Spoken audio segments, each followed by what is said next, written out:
ਮਾਤਾ ਸੋਚ ਰਹੀ ਸੀਗੀ ਵੀ 9 ਕੁੜੀਆਂ ਨੇ ਵੀ ਇੰਨਿਆਂ ਦਾ ਵੀ ਅਸੀਂ ਪਾਲਣ ਪੋਸ਼ਣ ਕਿਵੇਂ ਹੋਊਗਾ। ਤਾਂ ਸੋਚਿਆ ਮਾਂ ਕਹਿੰਦੀ ਵੀ ਮੈਂ ਉਸ ਟਾਈਮ ਉਹਨਾਂ ਟਾਈਮ ਘਰ ਨਹੀਂ ਜਾਣਾ ਜਿੰਨਾ ਟਾਈਮ ਇਹਨੂੰ ਆਪਾਂ ਨਹਿਰ 'ਚ ਨਹੀਂ ਸੁੱਟਦੇ। ਸਾਰੇ ਕਹਿ ਰਹੇ ਸੀ ਵੀ ਨਹੀਂ ਆਪਾਂ ਇਹ ਨਹੀਂ ਕਰਨਾ ਹੈਗਾ, ਪਰ ਮਾਂ ਕਹਿ ਰਹੀ ਸੀ ਵੀ ਮੈਂ ਕਰਨਾ।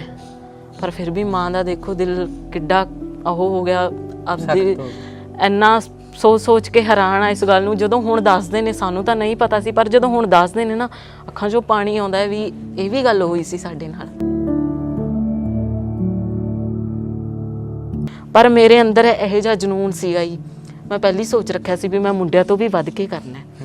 ਮੈਨੇ ਉਹਨਾਂ ਤੋਂ ਵੀ ਵੱਧ ਕੇ ਪ੍ਰੈਕਟਿਸ ਕੀਤੀ ਜੀ, ਉਹਨਾਂ ਦਾ ਇੰਨਾ ਦਿਲ ਜਿੱਤਿਆ ਮਿਹਨਤ ਨਾਲ ਜੀ। ਮੇਰੇ ਫਾਦਰ ਸਾਹਿਬ ਦਿਹਾੜੀ ਕਰਦੇ ਸੀ, ਜੀਰੀ ਲਾਉਂਦੇ ਸੀਗੇ, ਤੇ ਜਿਹੜੀਆਂ ਵੱਡੀਆਂ ਭੈਣਾਂ ਸੀ ਉਹਨਾਂ ਨੇ ਵੀ ਵਿਚਾਰੀਆਂ ਨੇ ਮਜ਼ਦੂਰੀ ਕਰਕੇ ਹੀ ਗੁਜ਼ਾਰਾ ਕਰਿਆ ਸਾਰਾ। ਮਤਲਬ ਉਹਨਾਂ ਨੂੰ ਵੀ ਮਜ਼ਦੂਰੀ ਦੇ ਵਿੱਚ ਪਾ ਲਿਆ ਗਿਆ। ਕੋਈ ਵੀ ਕਦੇ ਵੀ ਕੋਈ ਬੱਚਾ ਸਕੂਲ ਪੜ੍ਹਨ ਲਈ ਨਹੀਂ ਗਿਆ। ਜਿਹੜੇ ਸਿਫਾਰਸ਼ਾਂ ਤੇ ਪੈਸਾ ਦਿੰਦੇ ਨੇਗੇ ਉਹਨਾਂ ਨੂੰ ਤਾਂ ਭੱਜ ਕੇ ਲੈਂਦੇ ਨੇ, ਪਰ ਸਾਡੇ ਵਰਗੇ ਜਿਹੜੇ ਗਰੀਬ ਹੁੰਦੇ ਨੇਗੇ ਅਸੀਂ ਕਿਹਦੇ ਪਿੱਛੇ ਲੱਗੀਏ ਵੀ ਸਾਨੂੰ ਵੀ ਕੋਈ ਸਾਥੋਂ ਇੰਨੀ ਪੇਮੈਂਟ ਅਸੀਂ ਜਮ੍ਹਾਂ ਕਰਕੇ ਅਸੀਂ ਲੱਗ। ਜੇ ਅਸੀਂ ਪੇਮੈਂਟ ਜਮ੍ਹਾਂ ਕਰਕੇ ਹੀ ਲੱਗਣਾ ਸੀ ਫਿਰ ਅਸੀਂ ਮਿਹਨਤ ਕਿਉਂ ਕਰਦੇ। ਇਹਨੂੰ ਦੇਖਣਾ ਚਾਹੀਦਾ ਹੈਗਾ ਵੀ ਬੱਚਾ ਇੰਨੀ ਮਿਹਨਤ ਕਰਕੇ ਵੀ ਅੱਗੇ ਲੰਘ ਰਿਹਾ ਹੈਗਾ, ਵੀ ਤੁਸੀਂ ਇਹ ਕਿਉਂ ਨਹੀਂ ਕਰ ਰਹੇ ਹੈਗੇ। ਬੱਚਾ ਇੱਕ ਇੰਨੇ ਮੈਡਲ ਹੋ ਕੇ ਬੰਦਾ ਘਰੇ ਬੈਠਾ ਜਾਂ ਖੇਡ ਮੰਤਰੀ ਦਾ ਕਦੇ ਫੋਨ ਆਇਆ ਹੋਵੇ? ਨਹੀਂ, ਕਦੇ ਵੀ ਐਵੇਂ ਦਾ ਕੋਈ ਕਾਲ ਨਹੀਂ ਆਈ ਹੈਗੀ। ਦੇ ਵਿੱਚੋਂ ਸਭ ਤੋਂ ਛੋਟੀ ਮੈਂ ਆ ਜੀ, ਮੈਂ ਹੀ ਪੜ੍ਹੀ ਹਾਂ, ਮੈਂ ਆਪਦੇ ਦਮ ਤੇ ਹੀ ਪੜ੍ਹੀ ਹਾਂ ਜੀ। ਕਦੇ ਮੇਰੇ ਘਰਦਿਆਂ ਨੇ ਮੈਨੂੰ ਕਦੇ ਫੀਸ ਨੂੰ ਮੈਂ ਆ ਕੇ ਇਹਨਾਂ ਨੂੰ ਕਿਹਾ ਨਹੀਂ, ਚਾਹੇ ਉਹਨਾਂ ਨੇ ਮੇਰੇ ਤੋਂ ਮੰਗੀ ਹੈ, ਪਰ ਮੈਂ ਆਪ ਹੀਲਾ ਕੀਤਾ, ਪਰ ਮੈਂ ਕਦੇ ਕਿਹਾ ਨਹੀਂ ਹੈਗਾ। ਫਿਰ ਉਹ ਹੀਲਾ ਕਿਵੇਂ ਹੁੰਦਾ ਸੀ? ਇਹ ਹੁੰਦਾ ਸੀ ਵੀ ਮੈਂ ਗਰਾਊਂਡ ਦੇ ਵਿੱਚ ਬਾਹਰਲੇ ਓਪਨ ਮੈਚ ਲਾਉਂਦੀ ਸੀ।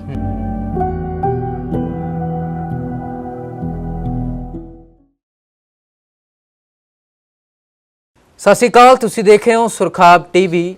ਇੱਕ ਐਸੀ ਹੋਣਹਾਰ ਧੀ ਦੇ ਨਾਲ ਤੁਹਾਨੂੰ ਮਿਲਾਉਣ ਲੱਗਿਆ ਜਿਸ ਨੂੰ ਦੇਖ ਕੇ ਤੁਹਾਨੂੰ ਵੀ ਨਾਸ ਹੋਵੇਗਾ, ਪਰ ਸ਼ਾਇਦ ਜੋ ਹਾਲਾਤ ਅਸੀਂ ਤੁਹਾਨੂੰ ਦਿਖਾਵਾਂਗੇ ਉਹ ਹਾਲਾਤ ਦੇਖ ਕੇ ਤੁਹਾਡੀਆਂ ਵੀ ਅੱਖਾਂ ਦੇ ਵਿੱਚ ਅੱਥਰੂ ਆ ਜਾਣਗੇ।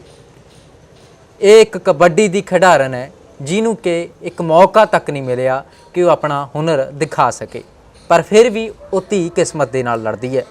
ਜਾਣਕਾਰੀ ਲਈ ਤੁਹਾਨੂੰ ਦੱਸ ਦਈਏ ਕਿ ਇਹ 9 ਭੈਣ ਭਾਈ ਸੀ, ਜਿਨ੍ਹਾਂ ਦੇ ਵਿੱਚੋਂ 3 ਭੈਣਾਂ ਦੀ ਮੌਤ ਹੋ ਜਾਂਦੀ ਹੈ ਤੇ 7 ਭੈਣ ਭਾਈ ਰਹਿ ਜਾਂਦੇ ਆ। 6 ਭੈਣਾਂ ਰਹਿ ਜਾਂਦੀਆਂ ਤੇ ਇੱਕ ਉਹਨਾਂ ਦਾ ਵੀਰ ਰਹਿ ਜਾਂਦਾ ਹੈ। ਉਹ ਵੀਰ ਨਾ ਤਾਂ ਮੂੰਹੋਂ ਬੋਲ ਸਕਦਾ ਹੈ ਤੇ ਨਾ ਕੰਨਾਂ ਤੋਂ ਸੁਣ ਸਕਦਾ ਹੈ। ਘਰ ਦੇ ਵਿੱਚ ਇੰਨੀ ਗਰੀਬੀ ਹੁੰਦੀ ਹੈ ਕਿ ਉਹ ਵੀਰ ਦਾ ਇਲਾਜ ਵੀ ਨਹੀਂ ਹੋ ਪਾਉਂਦਾ। ਇਹ ਕਬੱਡੀ ਖਿਡਾਰਨ ਸੀਨੀਅਰ ਨੈਸ਼ਨਲ ਮੈਡਲਿਸਟ ਹੈ, ਤੇ ਪਰ ਅਫਸੋਸ ਹੈ ਕਿ ਇਹ ਪੰਜਾਬ ਤੇ ਸਾਡੇ ਭਾਰਤ ਦੀ ਵਸਨੀਕ ਹੈ ਜੋ ਕਿ ਇਹਦੀ ਕਦਰ ਕੀਮਤ ਨਹੀਂ ਪਾ ਰਿਹਾ। ਇਹ ਦੱਸਦੇ ਹੈ ਕਿ ਅਸੀਂ ਵਿਜੇਂਦਰ ਸਿੰਗਲਾ ਨੂੰ ਵੀ ਸੰਗਰੂਰ ਵਿਖੇ ਮਿਲੇ, ਪਰ ਉਹਨਾਂ ਨੇ ਵੀ ਗੱਲ ਪਾਸੇ ਕਿਨਾਰੇ ਕਰ ਦਿੱਤੀ। ਐਸੀ ਜ਼ਿੰਦਗੀ ਜਿਉਣ ਨੂੰ ਮਜਬੂਰ ਹੈ ਧੀ ਕਿ ਇਸ ਦੀ ਖੁਰਾਕ ਤੱਕ ਵੀ ਪੂਰੀ ਨਹੀਂ ਹੁੰਦੀ, ਪਰ ਕਿਸਮਤ ਨੂੰ ਹਰਾਉਣਾ ਹੈ, ਆਪਣੇ ਮਕਸਦ ਨੇ ਉਹ ਪੂਰੇ ਕਰਨੇ। ਇਹ ਧੀ ਅੱਜ ਵੀ ਦਿਹਾੜੀਆਂ ਕਰਕੇ, ਇਹਦੇ ਪਰਿਵਾਰ ਵਾਲੇ ਅੱਜ ਵੀ ਦਿਹਾੜੀਆਂ ਕਰਕੇ, ਮਜ਼ਦੂਰੀਆਂ ਕਰਕੇ ਇਹ ਧੀ ਦਾ ਪਾਲਣ ਪੋਸ਼ਣ ਕਰ ਰਿਹਾ ਹੈ। 5 ਧੀਆਂ ਦਾ ਵਿਆਹ ਹੋ ਚੁੱਕਿਆ ਹੈ ਤੇ 6ਵੀਂ ਧੀ ਇਹ ਹੈ ਤੇ ਇੱਕ ਇਹਨਾਂ ਦਾ ਭਰਾ ਹੈ। ਭੈਣ ਨਾਲ ਸਭ ਤੋਂ ਪਹਿਲਾਂ ਗੱਲਬਾਤ ਕਰਾਂਗੇ ਸੁਰਖਾਬ ਟੀਵੀ ਤੇ। ਸਭ ਤੋਂ ਪਹਿਲਾਂ ਤਾਂ ਸਵਾਗਤ ਕਰ ਲੈਣੇ ਭੈਣ, ਸਭ ਤੋਂ ਪਹਿਲਾਂ ਤਾਂ ਬਹੁਤ ਬਹੁਤ ਸਵਾਗਤ ਹੈ ਸੁਰਖਾਬ ਟੀਵੀ ਤੇ। ਸਤਿ ਸ਼੍ਰੀ ਅਕਾਲ ਜੀ, ਮੈਂ ਆਪ ਦਾ ਬਹੁਤ ਧੰਨਵਾਦ ਕਰਦੀ ਹਾਂ, ਤੁਸੀਂ ਮੈਨੂੰ ਇਹ ਬੋਲਣ ਦਾ ਮੌਕਾ ਦਿੱਤਾ ਜੀ। ਜੇ ਮੈਂ ਸਭ ਤੋਂ ਪਹਿਲਾ ਸਵਾਲ ਕਰਾਂ ਕਿ ਜ਼ਿੰਦਗੀ ਦਾ ਸੰਘਰਸ਼ ਜੋ ਹੁਣ ਤੱਕ ਚੱਲ ਰਿਹਾ ਹੈ, ਕੀ ਮਜਬੂਰੀਆਂ ਆਈਆਂ ਨੇ ਉਸ ਸੰਘਰਸ਼ ਦੇ ਅੰਦਰ, ਸ਼ੁਰੂ ਤੋਂ ਲੈ ਕੇ ਜਨਮ ਤੋਂ ਲੈ ਕੇ ਹੁਣ ਤੱਕ? ਜਨਮ ਤੋਂ ਲੈ ਕੇ ਹੁਣ ਤੱਕ ਦੀਆਂ ਬਹੁਤ ਸਾਰੀਆਂ ਮਜਬੂਰੀਆਂ ਆਈਆਂ ਨੇਗੀਆਂ। ਤੇ ਜਦੋਂ ਹੀ ਮੇਰਾ ਬਰਥ ਹੋਇਆ ਸੀਗਾ, ਮਤਲਬ ਅਸੀਂ 9 ਕੁੜੀਆਂ ਹੋ ਗਈਆਂ ਸੀ, ਜਿਸ ਕਰਕੇ ਮਤਲਬ ਮੈਨੂੰ ਅਡਾਪਟ ਨਹੀਂ ਕਰ ਰਹੇ ਸੀਗੇ ਮੇਰੇ ਮੰਮਾ ਜੀ। ਮੇਰੇ ਮਾਤਾ ਜੀ ਕਹਿੰਦੇ ਵੀ ਇੰਨੀਆਂ ਕੁੜੀਆਂ ਹੋ ਗਈਆਂ ਵੀ ਮੇਰਾ ਬਹੁਤ ਔਖਾ ਹੋ ਜਾਊਗਾ। ਵੀ ਜਦੋਂ ਮੈਂ ਹੋਈ ਉਸ ਤੋਂ ਬਾਅਦ ਮੈਨੂੰ ਨਾ ਹਸਪੀਟਲ ਸੀਗਾ, ਹਸਪੀਟਲ ਦੇ ਬਾਹਰ ਫੱਟੇ ਹੁੰਦੇ ਨੇਗੇ, ਉਹਨਾਂ ਤੇ ਪਾ ਦਿੱਤਾ ਸੀ। ਉਸ ਟਾਈਮ ਬਹੁਤ ਜ਼ਿਆਦਾ ਸਰਦੀ ਹੁੰਦੀ ਸੀ, ਪੋਹ ਦਾ ਟਾਈਮ ਹੁੰਦਾ ਸੀਗਾ, ਤੇ ਮੈਂ ਸਾਰੀ ਰਾਤ ਐਵੇਂ ਬਿਨਾਂ ਕੱਪੜੇ ਤੋਂ ਮਤਲਬ ਬਿਲਕਦੀ ਕੁਰਲਾਉਂਦੀ ਰਹੀ। ਮੇਰੇ ਫਾਦਰ ਸਾਹਿਬ ਆਏ, ਰੋਟੀ ਦੇਣ ਆਏ ਸੀਗੇ ਮੰਮੀ ਨੂੰ, ਤੇ ਜਦੋਂ ਉਹਨਾਂ ਨੇ ਵੇਖਿਆ, ਜਾ ਕੇ ਨਰਸ ਸਟਾਫ ਨੂੰ ਪੁੱਛਿਆ ਵੀ ਇਹ ਬੱਚਾ ਕਿਸ ਦਾ ਰੋ ਰਿਹਾ। ਉਹਨਾਂ ਨੇ ਕਿਹਾ ਵੀ ਪਤਾ ਨਹੀਂ ਕਿਸ ਦਾ ਬੱਚਾ। ਫਿਰ ਮੇਰੇ ਮਾਤਾ ਜੀ ਕੋਲੇ ਗਏ ਵੀ ਜਿਹੜਾ ਆਪਣੇ ਬੱਚਾ ਹੋਇਆ ਸੀ ਵੀ ਉਹ ਕਿੱਥੇ ਆ। ਫਿਰ ਨਾਲ ਜਿਹੜੇ ਮਤਲਬ ਗਏ ਸੀ ਮੰਮਾ ਨਾਲ ਤਾਈ ਹੋਰੀ, ਉਹਨਾਂ ਨੇ ਕਿਹਾ ਵੀ ਉਹ ਉਹੀ ਬੱਚਾ ਜਿਹੜਾ ਬਾਹਰ ਪਿਆ ਰੋ ਰਿਹਾ। ਪਿਓ ਨੇ ਚੱਕ ਕੇ ਸੀਨੇ ਨਾਲ ਲਾ ਲਿਆ ਮੈਨੂੰ। ਫਿਰ ਆਉਂਦੇ ਆਉਂਦੇ ਜੋ ਗੱਲ ਹੋਈ ਸੀ, ਮਾਤਾ ਕਹਿੰਦੇ ਸੀ ਕਿ ਨਹਿਰ 'ਚ ਸੱਟਣਾ ਕੁੜੀ ਨੂੰ। ਮਾਤਾ ਸੋਚ ਰਹੀ ਸੀਗੀ ਵੀ 9 ਕੁੜੀਆਂ ਨੇ, ਵੀ ਇੰਨਿਆਂ ਦਾ ਵੀ ਅਸੀਂ ਪਾਲਣ ਪੋਸ਼ਣ ਕਿਵੇਂ ਹੋਊਗਾ। ਤਾਂ ਸੋਚਿਆ ਮਾਂ ਕਹਿੰਦੀ ਵੀ ਮੈਂ ਉਹਨਾਂ ਟਾਈਮ ਘਰ ਨਹੀਂ ਜਾਣਾ ਜਿੰਨਾ ਟਾਈਮ ਇਹਨੂੰ ਆਪਾਂ ਨਹਿਰ 'ਚ ਨਹੀਂ ਸੁੱਟਦੇ। ਮਾਂ ਨੇ ਫਿਰ ਵੀ ਆਪਦਾ ਦਿਲ ਕਰੜਾ ਕੀਤਾ। ਸਾਰੇ ਕਹਿ ਰਹੇ ਸੀ ਵੀ ਨਹੀਂ ਆਪਾਂ ਇਹ ਨਹੀਂ ਕਰਨਾ ਹੈਗਾ, ਪਰ ਮਾਂ ਕਹਿ ਰਹੀ ਸੀ ਵੀ ਮੈਂ ਕਰਨਾ। ਪਰ ਫਿਰ ਵੀ ਮਾਂ ਦਾ ਦੇਖੋ ਦਿਲ ਕਿੱਡਾ ਉਹ ਹੋ ਗਿਆ, ਆਪਦੀ ਇੰਨਾ ਸੋਚ ਕੇ ਹੈਰਾਨ ਆ ਇਸ ਗੱਲ ਨੂੰ। ਜਦੋਂ ਹੁਣ ਦੱਸਦੇ ਨੇ, ਸਾਨੂੰ ਤਾਂ ਨਹੀਂ ਪਤਾ ਸੀ, ਪਰ ਜਦੋਂ ਹੁਣ ਦੱਸਦੇ ਨੇ ਨਾ ਅੱਖਾਂ 'ਚੋਂ ਪਾਣੀ ਆਉਂਦਾ ਵੀ ਇਹ ਵੀ ਗੱਲ ਹੋਈ ਸੀ ਸਾਡੇ ਨਾਲ। ਤੇ ਮੰਮਾ ਫਿਰ ਨਾਲ ਜਿਹੜੇ ਗਏ ਸੀਗੇ ਤਾਈ ਹੋਰੀ, ਉਹ ਕਹਿੰਦੇ ਵੀ ਨਹੀਂ, ਵੀ ਜਿੱਥੇ ਤੁਸੀਂ ਇੰਨਿਆਂ ਨੂੰ ਪਾਲੋਗੇ ਨਾ ਇਹ ਆਪਣਾ ਕਰਮ ਲੈ ਕੇ ਆਊਗੀ, ਵੀ ਕੁਛ ਨਹੀਂ ਹੁੰਦਾ, ਜਿੱਥੇ ਅੱਧੀ ਤੁਸੀਂ ਖਾਓਗੇ ਇਹਨੂੰ ਖਵਾ ਦਿਓ ਉਸ ਦੇ ਵਿੱਚੋਂ। ਤੇ ਉਸ ਤੋਂ ਬਾਅਦ ਚਲੋ ਮੈਨੂੰ ਲੈ ਆਏ ਸੀਗੇ। ਉਸ ਤੋਂ ਬਾਅਦ ਮਤਲਬ ਕਈ ਵਾਰੀ ਮਤਲਬ ਕੋਈ ਐਂ ਵੀ ਕਹਿੰਦਾ ਸੀ ਵੀ ਸਾਨੂੰ ਵੀ ਕੋਈ ਅਡੋਪਟ ਵੀ ਕਰਨਾ ਚਾਹੁੰਦਾ ਸੀ। ਕਈ ਵਾਰੀ ਆਏ ਵੀ ਸੀਗੇ ਅਡੋਪਟ ਕਰਨ, ਵੀ ਤੁਹਾਨੂੰ ਅਸੀਂ ਪਲਾਟ ਦੇ ਦਾਂਗੇ, ਸਾਨੂੰ ਕੁੜੀ ਦੇ ਦਿਓ। ਪਰ ਐਵੇਂ ਸੀ ਫਿਰ ਵੀ ਬੱਚਾ ਉਸ ਤੋਂ ਬਾਅਦ ਮੋਹ ਪੈ ਜਾਂਦਾ ਮਾਂ ਪਿਓ ਦਾ। ਉਸ ਤੋਂ ਬਾਅਦ ਕੌਣ ਕਿਸੇ ਨੂੰ ਐਵੇਂ ਦਿੰਦਾ ਹੀ। ਪਰ ਫਿਰ ਵੀ ਮਤਲਬ ਛੋਟੇ ਹੁੰਦੇ ਤੋਂ ਹੀ ਮੇਰਾ ਮਤਲਬ ਗੇਮ ਵੱਲ ਹੌਲੀ ਹੌਲੀ, ਸ਼ੁਰੂ ਦੇ ਵਿੱਚ ਸਰਕਾਰੀ ਸਕੂਲ ਦੇ ਵਿੱਚ ਪੜ੍ਹਦੀ ਹੁੰਦੀ ਸੀ ਤੇ ਹੌਲੀ ਹੌਲੀ ਮੇਰਾ ਨਾ ਗੇਮਾਂ ਵਾਲੇ ਇੰਟਰਸਟ ਪੈਦਾ ਹੁੰਦਾ ਗਿਆ। ਮੈਂ ਸ਼ਾਮ ਨੂੰ ਪ੍ਰੈਕਟਿਸ ਕਰਨੀ, ਛੋਟੀ ਜਿਹੀ ਹੁੰਦੀ, ਸਵੇਰ ਵੀ ਪ੍ਰੈਕਟਿਸ ਕਰਨੀ ਹੁੰਦੀ। ਤੇ ਹੌਲੀ ਹੌਲੀ ਮਤਲਬ ਮੁੰਡਿਆਂ ਨਾਲ ਵੀ ਕਈ ਵਾਰ ਪ੍ਰੈਕਟਿਸ ਕਰ ਲੈਂਦੀ ਹੁੰਦੀ। ਮਤਲਬ ਮੇਰੇ ਫਾਦਰ ਸਾਹਿਬ ਮੈਨੂੰ ਬਹੁਤ ਜ਼ਿਆਦਾ ਕਹਿੰਦੇ ਵੀ ਨਹੀਂ, ਵੀ ਇਹ ਆਪਣੇ ਸਮਾਜ ਦੇ ਵਿੱਚ ਅਲਾਓ ਨਹੀਂ ਕਰਦੇ ਇਸ ਚੀਜ਼ ਨੂੰ ਵੀ ਆਪਾਂ ਬॉयਜ਼ ਨਾਲ ਪ੍ਰੈਕਟਿਸ ਕਰ ਸਕੀਏ। ਪਰ ਫਿਰ ਵੀ ਮੈਂ ਧੱਕਾ ਕਰਦੀ, ਮਤਲਬ ਜ਼ਬਰਦਸਤੀ ਕਰਦੀ ਵੀ ਮੈਂ ਕਰਨੀ ਹੈਗੀ। ਮੈਂ ਸੋਚਦੀ ਵੀ ਜੇ ਮੈਂ ਇਹਨਾਂ ਨਾਲ ਅੱਜ ਮੈਂ ਕਿਸੇ ਤਕੜੇ ਨਾਲ ਭਿੜੂੰਗੀ ਸ਼ਾਇਦ ਮੈਂ ਉਹਦੇ ਬਰਾਬਰ ਭਿੜ ਸਕੂੰਗੀ ਅੱਗੇ ਤੋਂ। ਤੇ ਹੌਲੀ ਹੌਲੀ ਚਲੋ ਵੀ ਮੈਂ ਹੌਲੀ ਹੌਲੀ ਪ੍ਰੈਕਟਿਸ ਕਰਦੀ ਗਈ। ਮਤਲਬ ਉਦੋਂ ਮੈਂ 6ਵੀਂ ਕਲਾਸ ਦੇ ਵਿੱਚ ਸੀ ਜਦੋਂ ਮੈਨੂੰ ਪਹਿਲੀ ਵਾਰੀ ਜ਼ੋਨ ਦੇ ਵਿੱਚ ਖੇਡਣ ਦਾ ਮੌਕਾ ਮਿਲਿਆ, ਮੈਨੂੰ ਲੈ ਕੇ ਗਈ ਉੱਥੇ। ਤਕਰੀਬਨ ਮੇਰੀ ਮਤਲਬ ਕੱਲੀ ਪ੍ਰੈਕਟਿਸ ਕਰਦੀ ਹੁੰਦੀ ਤੇ ਇੰਨੇ ਕੋਈ ਉਦੋਂ ਬੱਚੇ ਨੂੰ ਪ੍ਰੈਕਟਿਸ ਦਾ ਪਤਾ ਨਹੀਂ ਹੁੰਦਾ ਸੀ, ਕੱਲੀ ਖੁਦ ਹੀ ਪ੍ਰੈਕਟਿਸ ਕਰੀ ਜਾਂਦੀ ਹੁੰਦੀ ਸੀ। ਤੇ ਉਦੋਂ ਮਤਲਬ ਵਧੀਆ ਥੋੜਾ ਜਿਹਾ ਆਪਦੇ ਆਪ ਨੂੰ ਹੋਇਆ ਵੀ ਆਪਣੀ ਪ੍ਰੈਕਟਿਸ ਕਰੀ ਹੋਈ ਆ, ਵੀ ਮਤਲਬ ਵਧੀਆ ਪਰਫਾਰਮੈਂਸ ਆਊਗੀ। ਉਦੋਂ ਵਧੀਆ ਖੇਡੇ ਨਿਆਣੇ ਹੁੰਦੇ ਸੀਗੇ। ਪਰ ਉਸ ਤੋਂ ਬਾਅਦ ਜਿਉਂ-ਜਿਉਂ ਉਮਰ ਵੱਧਦੀ ਗਈ, ਕਲਾਸ ਵਾਈਜ਼ ਉਸ ਤਰ੍ਹਾਂ ਸਾਡੇ ਮਤਲਬ ਮਾਸਟਰ ਨੇ, ਜਰਨੈਲ ਮਾਸਟਰ ਪੀਟੀ, ਜਿਨ੍ਹਾਂ ਨੇ ਮੈਨੂੰ ਬਹੁਤ ਵਧੀਆ ਟ੍ਰੇਨਿੰਗ ਦਿੱਤੀ ਸਟਾਰਟਿੰਗ ਦੇ ਵਿੱਚੋਂ ਹੀ। ਮੈਨੂੰ ਉਹਨਾਂ ਨੇ ਕਿਹਾ, ਮੈਂ ਮਤਲਬ ਮੇਰੇ ਫਾਦਰ ਸਾਹਿਬ ਕਹਿੰਦੇ ਵੀ ਇਸ ਤੋਂ ਬਾਅਦ 7th ਕਲਾਸ ਤੋਂ ਬਾਅਦ ਕਹਿੰਦੇ ਵੀ ਅਸੀਂ ਫੀਸ ਨਹੀਂ ਸਬਮਿਟ ਕਰਵਾ ਸਕਦੇ ਇਸ ਦੀ। ਪਰ ਉਹ ਕਹਿੰਦੇ ਵੀ ਬੱਚੇ ਦੇ ਵਿੱਚ ਵੀ ਟੈਲੈਂਟ ਹੈ, ਬੱਚੀ ਦੇ ਵਿੱਚ, ਵੀ ਤੁਸੀਂ ਐਵੇਂ ਨਾ ਕਰੋ ਵੀ ਇਹਨੂੰ ਪੜ੍ਹਨ ਦਿਓ, ਇਹਨੂੰ ਖੇਡਣ ਦਿਓ। ਇਹ ਕਹਿੰਦੇ ਵੀ ਜੇ ਤੁਸੀਂ ਪੜ੍ਹਾਉਣੀ ਆ ਤਾਂ ਤੁਸੀਂ ਮਤਲਬ ਵੀ ਤੁਸੀਂ ਆਪਦੇ ਖਰਚੇ 'ਤੇ। ਉਹਨਾਂ ਨੇ ਫਿਰ ਮੈਨੂੰ ਕੀ ਕਰਦੇ, ਉਹ ਮਤਲਬ ਮੇਰੀ ਫੀਸ ਨਾ ਖੁਦ ਭਰਦੇ ਆਪਦੀ ਜੇਬ ਦੇ ਵਿੱਚੋਂ। 20-25 ਰੁਪਏ ਹੁੰਦੇ ਸੀ ਉਦੋਂ ਫੀਸ ਦੇ ਵਿੱਚ, ਤੇ ਉਹ ਖੁਦ ਭਰਦੇ। ਕਈ ਵਾਰ ਜਦੋਂ ਉਹ ਫਿਰ ਸਕੂਲ ਦੇ ਪ੍ਰਿੰਸੀਪਲ ਹੋ ਗਏ ਫਿਰ ਉਹਨਾਂ ਨੇ ਬਿਲਕੁਲ ਹੀ ਬੰਦ ਕਰਤੀ। ਫਿਰ ਨਾ ਕਈ ਵਾਰ ਉਹ ਜਦੋਂ ਵੀ ਆਪਦੀ ਰੋਟੀ ਲੈ ਕੇ ਆਉਂਦੇ ਤਾਂ ਕਈ ਵਾਰ ਮੇਰੀ ਵੀ ਨਾਲ ਲੈ ਆਉਂਦੇ, ਦੁੱਧ ਹੁੰਦਾ, ਦਹੀਂ ਵਗੈਰਾ ਹੁੰਦੀ, ਮਤਲਬ ਨਾਲ ਹੀ ਲੈ ਆਉਂਦੇ। ਤੇ ਉਸ ਤੋਂ ਬਾਅਦ ਚਲੋ ਹੌਲੀ ਹੌਲੀ ਮੈਂ ਖੇਡਦੀ ਗਈ। 9th ਦੇ ਵਿੱਚ ਮੈਂ ਪਹਿਲੀ ਵਾਰ ਸਟੇਟ ਖੇਡਣ ਗਈ, ਮਾਨਸਾ ਦੇ ਵਿੱਚ ਸਟੇਟ ਹੋਈ ਸੀ। ਮਤਲਬ ਸਕੂਲ ਦੇ ਵਿੱਚੋਂ ਇਕੱਲੀ ਹੋਈ ਸੀ ਮੈਂ, ਵੀ ਮੇਰੀ ਇੰਨੀ ਵਧੀਆ ਪਰਫਾਰਮੈਂਸ ਆਈ। ਮੇਰਾ ਹੋਰ ਵੀ ਉਦੋਂ ਜ਼ਿਆਦਾ ਵੀ ਉਤਸ਼ਾਹ ਵਧਿਆ ਵੀ ਮੈਂ ਹੋਰ ਵੀ ਪ੍ਰੈਕਟਿਸ ਕਰਨੀ ਹੈ। ਉਸ ਤੋਂ ਬਾਅਦ ਹੌਲੀ ਹੌਲੀ ਮਤਲਬ 10ਵੀਂ ਕਲਾਸ 'ਚ ਹੋ ਗਈ। ਉਸ ਤੋਂ ਬਾਅਦ ਮੈਂ ਫਿਰ ਸਟੇਟ ਗਈ, ਮਤਲਬ ਬਿਨਾਂ ਮੈਡਲ ਤੋਂ ਵਾਪਸ ਮੁੜਦੀ ਰਹੀ। ਮਤਲਬ ਪਰ ਫਿਰ ਵੀ ਮੈਂ ਆਪਦਾ ਹੌਸਲਾ ਨਹੀਂ ਛੱਡਿਆ ਵੀ ਕੋਈ ਗੱਲ ਨਹੀਂ, ਇਸ ਵਾਰ ਮੁੜਿਆ, ਅਗਲੀ ਵਾਰ ਸਹੀ। ਫਿਰ ਉਸ ਤੋਂ ਬਾਅਦ ਜੀ ਸਾਨੂੰ ਮਤਲਬ 11ਵੀਂ 'ਚ ਹੋਣਾ ਸੀ ਅਸੀਂ ਨੇ, ਉਦੋਂ ਬਾਅਦ 'ਚ ਨਾ ਸਾਨੂੰ ਮਤਲਬ ਪਰਮਜੀਤ ਕੋਚ ਮਿਲਿਆ ਸਾਨੂੰ ਜਖੇਪਲ ਦੇ। ਪਹਿਲਾਂ ਉਹਨਾਂ ਨੇ ਮਸਤਵਾਣਾ ਸਾਹਿਬ ਦੇ ਵਿੱਚ ਮੁੰਡਿਆਂ ਨੂੰ ਪ੍ਰੈਕਟਿਸ ਕਰਾਈ ਹੋਈ ਸੀ, ਬਹਾਦਰਪੁਰ ਦੇ ਉੱਥੇ ਰਹਿੰਦੇ ਹੁੰਦੇ ਸੀ। 35 ਸਾਲ ਉਹਨਾਂ ਨੇ ਉੱਥੇ ਲਾਏ ਨੇਗੇ। ਫਿਰ ਉਹ ਸਾਨੂੰ ਨਾ ਉਰੇ ਆਏ, ਉਹਨਾਂ ਨੇ ਮਤਲਬ ਉਹਨਾਂ ਦੇ ਕਜ਼ਨ ਸੀ ਇਹ, ਤੇ ਉਹਨਾਂ ਨੇ ਦੱਸਿਆ ਵੀ ਮੈਂ ਤੁਹਾਨੂੰ ਇੱਕ ਐਵੇਂ ਦਾ ਮੈਚਿਓਰ ਬੱਚਾ ਦੇ ਰਿਹਾ ਵੀ ਤੁਸੀਂ ਦੇਖ ਕੇ ਉਹ ਹੋ ਜਾਓਗੇ। ਉਹ ਸਾਨੂੰ ਕਈ ਬੱਚਿਆਂ ਨੂੰ ਮਿਲਣ ਆਏ, ਉਹ ਮੈਨੂੰ ਵੇਖ ਕੇ ਕਹਿੰਦੇ ਵੀ ਇਹ ਬੱਚਾ ਹੈਗਾ ਪ੍ਰੈਕਟਿਸ ਕਰਾਉਣ ਵਾਸਤੇ, ਵੀ ਜੇ ਤੁਸੀਂ ਇਹ ਬੱਚੇ ਦੀ ਹੈਲਪ ਕਰੋ ਵੀ ਤੁਹਾਡੇ ਕਾਲਜ ਸਕੂਲ ਦੇ ਵਿੱਚ ਇਹਨੂੰ ਉੱਥੇ ਪ੍ਰੈਕਟਿਸ ਕਰਾਉਂ ਜਖੇਪਲ। ਉਹ ਕਹਿੰਦੇ ਵੀ ਇਹ ਬੱਚਾ, ਕਹਿੰਦੇ ਚਲੋ ਦੇਖਦੇ ਹਾਂ। ਚਲੋ ਸਾਨੂੰ ਕਰਾਉਂਦੇ ਗਏ। ਸਾਡੇ ਤੇ ਜਿਵੇਂ ਉਹਨਾਂ ਨੇ ਮੁੰਡਿਆਂ ਨੂੰ ਪ੍ਰੈਕਟਿਸ ਕਰਾਈ ਤੀ ਉਵੇਂ ਤੇ ਸਾਡੇ ਤੇ ਲਾਗੂ ਕਰਤੀ ਉਹਨਾਂ ਨੇ। ਪਰ ਮੇਰੇ ਅੰਦਰ ਇਹੋ ਜਿਹਾ ਜਨੂਨ ਸੀਗਾ ਜੀ, ਮੈਂ ਪਹਿਲੀ ਸੋਚ ਰੱਖਿਆ ਸੀ ਵੀ ਮੈਂ ਮੁੰਡਿਆਂ ਤੋਂ ਵੀ ਵੱਧ ਕੇ ਕਰਨਾ। ਮੈਨੇ ਉਹਨਾਂ ਤੋਂ ਵੀ ਵੱਧ ਕੇ ਪ੍ਰੈਕਟਿਸ ਕੀਤੀ ਜੀ, ਉਹਨਾਂ ਦਾ ਇੰਨਾ ਦਿਲ ਜਿੱਤਿਆ ਮਿਹਨਤ ਨਾਲ ਜੀ। ਮਤਲਬ ਉੱਥੋਂ ਦੇ ਬਾਬਾ ਪ੍ਰੀਤਮ ਦਾਸ ਜੀ ਨੇ ਮੇਰੀ ਇੰਨੀ ਹੈਲਪ ਕਰੀ ਪਹਿਲੇ ਸਾਲ ਹੀ ਜੀ।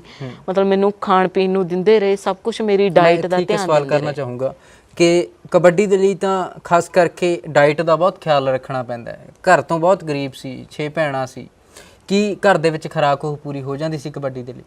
ਨਹੀਂ, ਕਦੇ ਵੀ ਮਤਲਬ ਐਵੇਂ ਦੀ ਖੁਰਾਕ ਨਹੀਂ ਪੂਰੀ ਹੋਈ ਸੀ। ਫਿਰ ਉਹਦਾ ਕਿੱਥੋਂ ਇਹ ਨਹੀਂ ਖੁਰਾਕ ਪੂਰੀ ਕਰਦੇ ਸੀ? ਇਹ ਖੁਰਾਕ ਸਾਨੂੰ ਬਾਬਾ ਪ੍ਰੀਤਮ ਦਾਸ ਜੀ, ਜਿੱਥੇ ਸਾਨੂੰ ਪੜ੍ਹਨ ਲਈ ਜਰਨੈਲ ਮਾਸਟਰ ਜੀ ਨੇ ਸਾਨੂੰ ਪਰਮਜੀਤ ਦੇ ਕੋਚ ਦੇ ਹਵਾਲੇ ਕਰ ਦਿੱਤਾ ਸੀਗਾ ਵੀ ਤੁਸੀਂ ਆਹ 4 ਬੱਚਿਆਂ ਨੂੰ ਪ੍ਰੈਕਟਿਸ ਕਰਾਉਣੀ ਹੈ ਵੀ। ਫਿਰ ਉੱਥੇ ਬਾਬਾ ਜੀ ਨੇ ਸਾਨੂੰ ਵਧੀਆ ਲੰਗਰ ਦੇ ਵਿੱਚ ਖਾਣ ਪੀਣ ਹੁੰਦਾ ਸੀ, ਸਾਨੂੰ ਡਾਈਟ ਦਿੰਦੇ ਰਹੇ ਪਹਿਲੇ ਸਾਲ ਹੀ। ਹੌਲੀ ਹੌਲੀ ਤਕਰੀਬਨ ਜਦੋਂ ਅਸੀਂ ਮਿਹਨਤ ਲਾਉਂਦੇ ਗਏ ਪਹਿਲੇ ਸਾਲ ਹੀ, ਮਤਲਬ ਟੀਮ ਨੇ ਜਦੋਂ ਫਾਈਨਲ ਦੇ ਵਿੱਚ ਭਿੜੀ ਤੇ ਮੈਂ ਦੋਨੇ ਸਾਈਡਾਂ ਕੀਤੀਆਂ। ਉਸ ਟਾਈਮ ਮੈਂ ਉਹਨਾਂ ਨੂੰ ਵਾਅਦਾ ਕੀਤਾ ਸੀ ਵੀ ਮੈਂ ਤੁਹਾਨੂੰ 4 ਸਾਲ ਮੈਡਲ ਦਿੰਦੀ ਰਹੂੰਗੀ, 3 ਸਾਲ।